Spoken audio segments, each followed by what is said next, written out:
Despite being convicted and imprisoned several times, one man has a hard time stopping his very, very dirty habit of cutting, fondling, and also ejaculating on women's hair.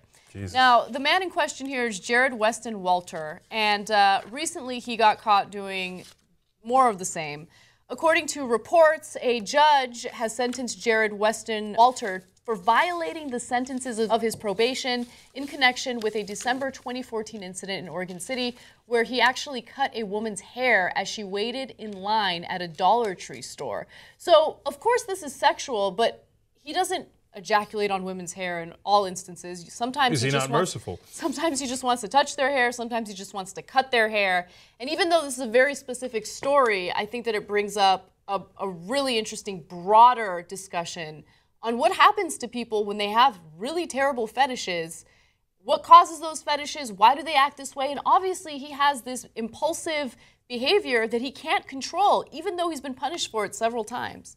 So, I've got to give you more details. Let me read you two more quotes here, and then we'll discuss why this might happen. And by the way, he's not alone in this fetish. This is a guy in New Zealand. I think he's the leader of New Zealand who was caught on tape many times, like feeling the hair of women and girls. Like, what's he doing that for? It's like we don't know for sure, but he's on tape like, one, shake their lawn, like, hey, take it easy, take it easy. Anyway, in 2005, this guy, Jared Weston Walter, was convicted of supergluing the hair of two girls who were watching a movie at a Texas theater.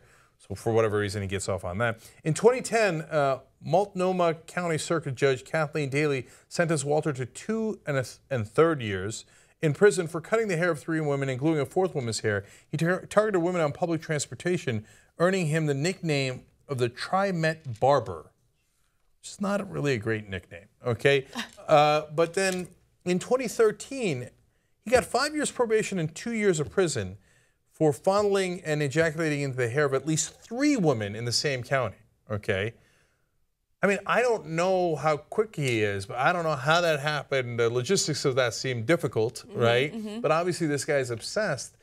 And I don't know that, like, given his long, long history with attacking women's hair, I mean, the idea of somebody ejaculating into the hair, right? Is 2 years enough? 5 years probation? And like, some guys might think like, okay, what if he turns out that his fetish is for guys' hairs? And he ejaculated into your hair. Then all of a sudden, wait a minute, 2 years is not enough, right? I know, but I don't think it's a question of whether or not the prison sentence was long enough. I think it's a question of whether or not sending someone like this to prison is effective in the first place. Because obviously, if you send this guy to prison for 5 years or 10 years, he's going to come out and he's going to do the same thing because he's been punished repeatedly for the same thing over and over again. So I don't know whether or not this is a type of behavior that he can get rehabilitated for, but what we're doing now isn't working. Our prisons don't rehabilitate people. They don't help people who have certain mental illnesses or mental issues. And he obviously has some sort of mental issue that needs to be dealt with right away. So here comes the scary part. A doctor who evaluated him said that when he was a young child, he received a traumatic brain injury because his stroller tumbled down some stairs and then he hit his head. Okay, so first as a parent, that scares the hell out of me. Like, you accidentally do anything slightly wrong, oh shit, you jumbled some stuff, wiring up there, and this guy's gonna be into hair for the rest of his life and do crazy stuff. They say that's why he lacks impulse control. It might not be why he's into hair. The fetish thing might be different, right? But that's his particular fetish. Any other guy could have any other fetish. Men have fetishes at almost like something like 98, 99% of guys have fetishes. Almost no women have fetishes, like 1%. So it's a stark contrast. That means that all you dudes up in here have some crazy ass fetish. No, but it doesn't have to be crazy. Right. It could be skirts, right? Okay. I don't know. I don't know the details of it that well.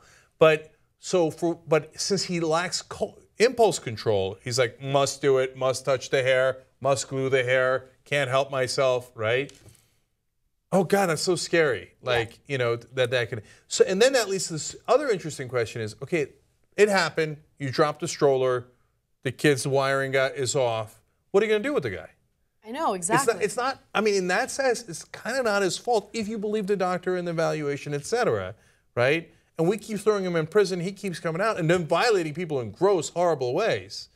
So obviously some sort of treatment, but it might not cure it. So there's no easy answer here. There is no easy answer. There's no solution, which is why it makes this story so interesting. And he's not an isolated incident. There's so many guys out there who lack impulse control, and they go out there and do these things repeatedly. And I know that our current justice system isn't the answer. I don't know what is.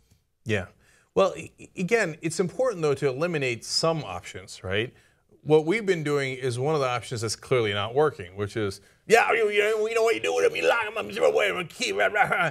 And by the way, don't get me wrong, if somebody did that to me or someone I loved, I'd want to throw away the key too. So don't take my for not understanding the pain of the people who are affected here. But we know it's not going to work. So why do we keep doing things that we know for almost for certain will not work, right? Let's try something new that might have a chance at working. I like new things. So do I.